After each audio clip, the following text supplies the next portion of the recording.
Hari Om. Bhagavad Gita Chapter 4 Verse 39 Jnana Karma Sannyasa Yoga, Renunciation of action in knowledge. In the last verse, that is verse 38, Bhagavan Krishna said, Nahi jnanena sadrisham pavitramigha vidyate Tatsvayam yoga samsiddhaga kalenatmani vindati. Bhagavan said, Hey Arjuna, there is no purifier in this world which is equivalent to knowledge. Knowledge is the ultimate purifier.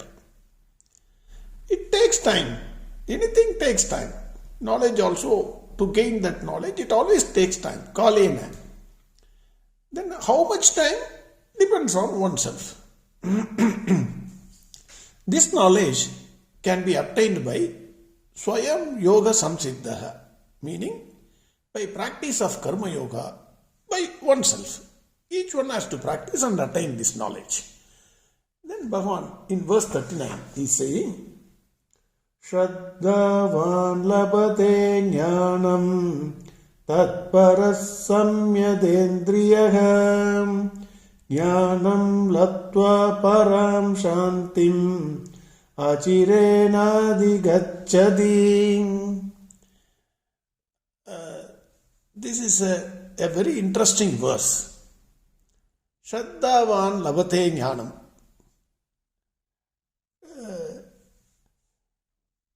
It is oft quoted. I would say this is oft quoted verse. Shraddhavan labate jnanam.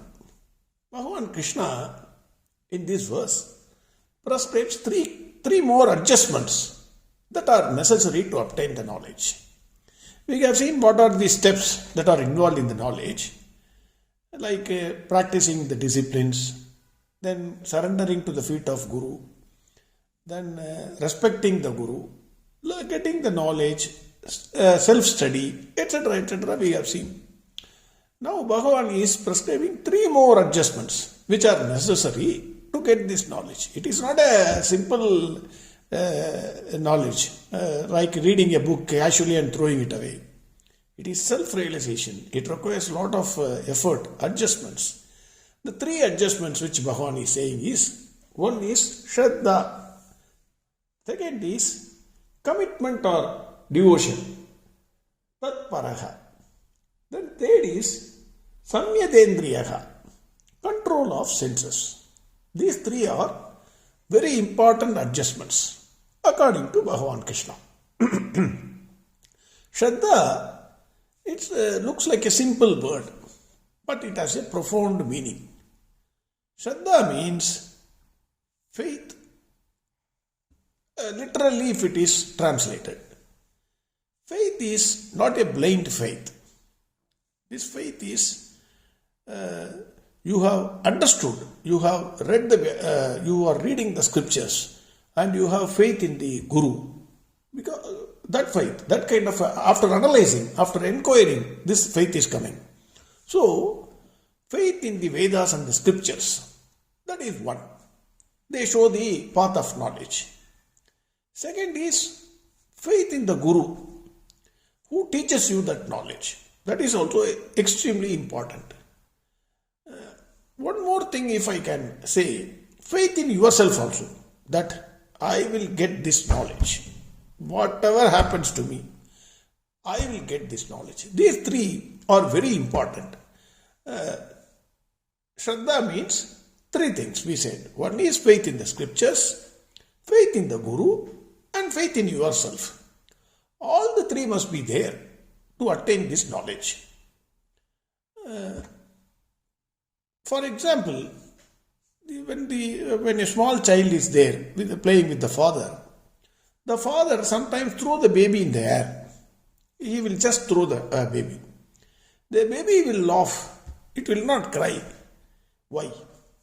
Normally the baby should cry, no? It is not crying. Why it is laughing? Because the baby has got absolute faith in the father that he will not let down the baby.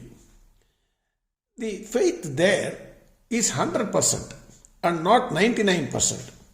Otherwise, if it is 99%, the baby will cry. Similarly, the faith in the scriptures and faith in the Guru must be 100%. It should not be 99.99%. 100% it should be there. Then, Shraddhavan labate jnanam. The second condition. Tatpara samyadhendriyaha. Tatparaha. Tatparaha means absolute commitment to the knowledge. Devotion to the knowledge. One must strive to get this knowledge. Without commitment, without devotion, no success is possible. Then, third condition, samyadendriyaha, absolute control over the sense organs. This is, according to me, this is the most important. All the three are important. This is most important. Why? Let us see. If we carefully read the verses of Bhagavad Gita, Bhagavan Krishna is again and again insisting on one thing: control of sense organs. Again and again, from chapter 2 onwards, he is going on saying, control the sense organs, control the mind, control your senses. He is going on saying. In chapter 2, verse 54, Arjuna asked Krishna one question. That question is, Arjuna vacha stida pragyasya ka bhasha samadhistasya keshava sitati kim prabhasheda kimasida vrajeda kim. Arjuna asked Bhagavan, hey Krishna, who is a man of steady wisdom?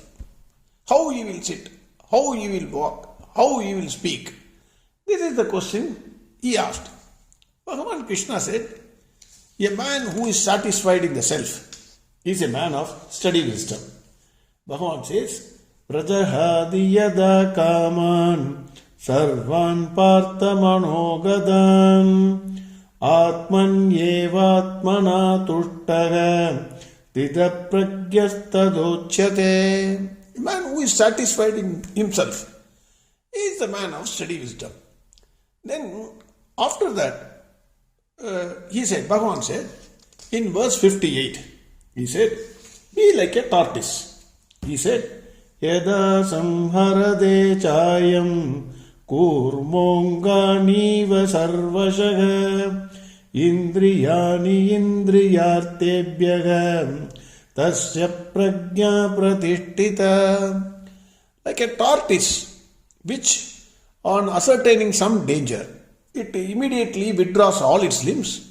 When you see the senses when they are in danger, you withdraw your senses and control. He said that. Then again in verse 60, Bhagavan said,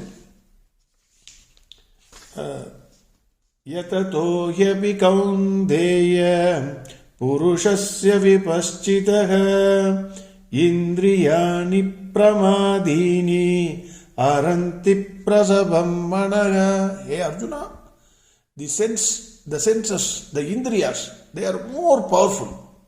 So he said, any time it will just drag you out. Vayur navam ibambasi, like a captainless ship, it will take you out and wreck you. That is what Bhagavan said in chapter 2. So, in this chapter also, before going to a guru, Bhagavan insisted senses should be controlled. He prescribed the disciplines, how to control the senses.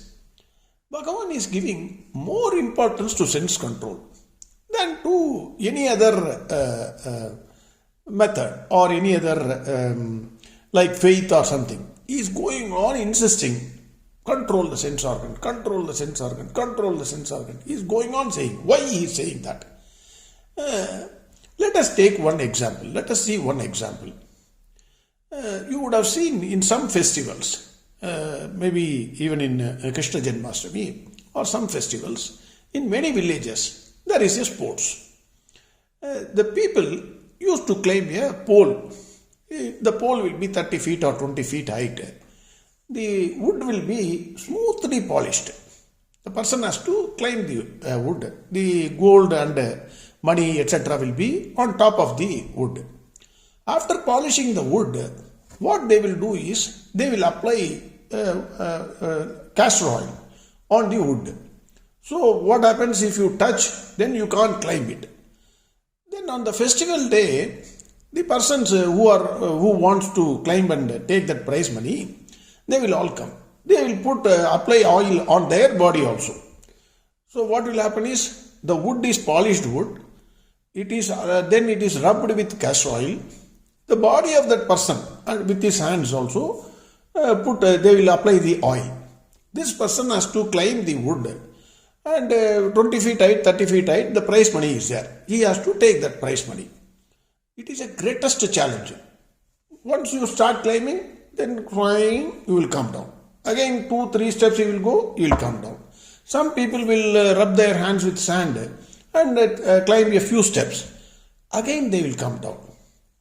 So only a rare fellow, extremely good fellow in climbing, he will only climb 30 feet. Some people may go up to 29 feet, then they will come down 0 feet. Similarly, getting this knowledge, realization of self is not an easy thing. It is like climbing that 30 feet wood pole rubbed with castor oil. So, when you climb, the castor oil that is applied is nothing but your senses and sense organs. So, it will, even though you would have moved a few steps in your knowledge, maybe you would have practiced a few disciplines, maybe you would have started reading scriptures. But the senses, the sense organs are so powerful, indriyas are so powerful, they will drag you down, they will pull you down and they will wreck you up the entire life. So Bhagavan says that is the most dangerous thing. That is why one should be very, very careful with regard to his senses. Sense organ control is very important. That is why Bhagavan says Samyadendriyaha. Control your sense organs. Hey Arjuna, after doing everything, first you have faith. Then you must have commitment to the knowledge. Third is self-control. Even though self-control is said in the beginning also, you must practice self-control, self-discipline. Here also he is saying, you must have self-control. Otherwise, even though you have come up to this stage, you may fall down. That is what he is trying to convey. Then we would have met so many people. In our life, we would have met so many people. They will say, and if you become close to them, sir, I have everything. I have a wonderful house, own house, good wife is there. But if you get close to them, they will say, sir, there is one problem. One problem is there in my life. No peace of mind. So there is no happiness in my life. They will disclose, they will open up and say, I have this problem, no peace of mind, no happiness. Mostly this will come out only when you become close to them. Otherwise nobody will say. Generally they will keep it among themselves. Some people, they come with smiling face outside the world. Some people you can see the face and then you can understand. Face is the index of mind. In chapter 2 verse 66, Bhagavan Krishna said, Hey Arjuna,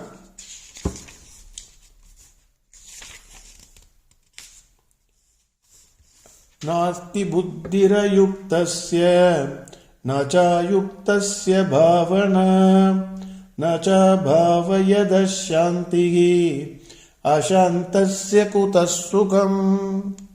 Bhagavan said, Hey Arjuna, if you do not have peace of mind, where is the question of happiness? Ashantasya kutasukam. Because buddhi is not steady. If buddhi is not steady, it is an agitated mind. Agitated mind will not be at peace. If the mind is not at peace, where is the question of happiness? Ashantasya kutasukam. He asked that question.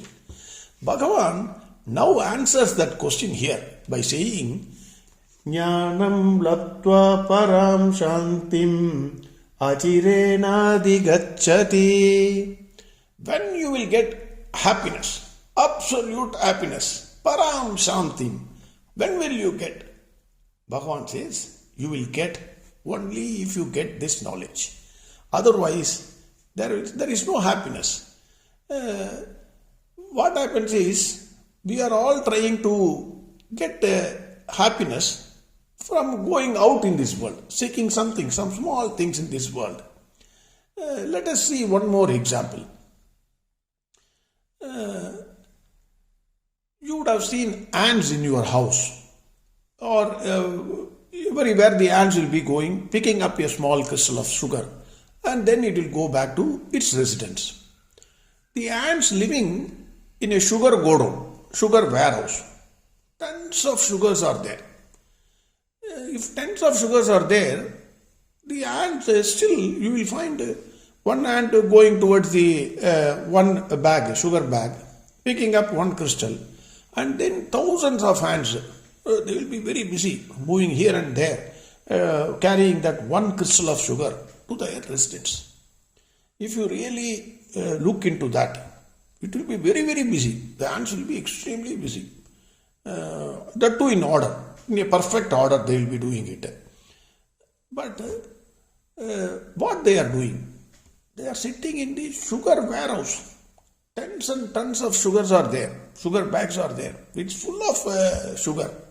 They can happily, without taking it to home, they can live there itself. But they will not do it. The ants will take a crystal, only one sugar crystal out of tons and tons of sugar. Similarly, we will think, if at all you apply your philosophical thoughts there, then you will say, what is this? They are sitting in a sugar godown but taking one crystal to their residence. That is what you will think. Similarly, a saint who has perfected himself will see us and he will laugh at us. This man is full of happiness. The Atma, the self, absolute happiness is within himself. What this man is trying to do is, he is trying to get crystal of happiness from outside world. Maybe money, maybe power, maybe anything, whatever it is. So, what we are doing, we are so busy. We are busier than the ants. We are going in the morning, coming in the night. For what? Maybe to get a salary. Let us take an example of salary. So what happens when you get the salary? 30 days you work, you get salary. The moment the salary comes, then immediate income tax, your house rent, home loan, car loan, etc., everything, school fees, insurance, finish. Matter over. There is nothing left in the bank account. Then again you become sad. That is, you got only a fraction of happiness for a fraction of a second. That's it. The saint will see and laugh at us. He will think, you are absolute happiness. You are not realizing that. Instead of realizing the happiness and living continuously happy, absolutely happy for lifelong, what you are doing is you are running towards happiness and bringing one crystal of happiness which will remain for a split second. That is what he will laugh at us. Similarly, Bhagavan says, if you realize yourself, for this, whatever steps you have to take, you have to undergo, everything Bhagavan has said. Now he says, 3 adjustments you make, then if you make this, the achirena adhigacchati, it will be quick. Immediately you will get the shanti. If peace of mind comes, naturally there will be absolute happiness. Where is the question of no happiness? That is what Bhagavan is saying in this verse. Verse 39 again. Shraddhavan labate jnanam tatparah samyadendriyah jnanam laptva param shantim achirenadhigacchati. Next verse we will see tomorrow. Harihom Sarvam Krishnarpanastu.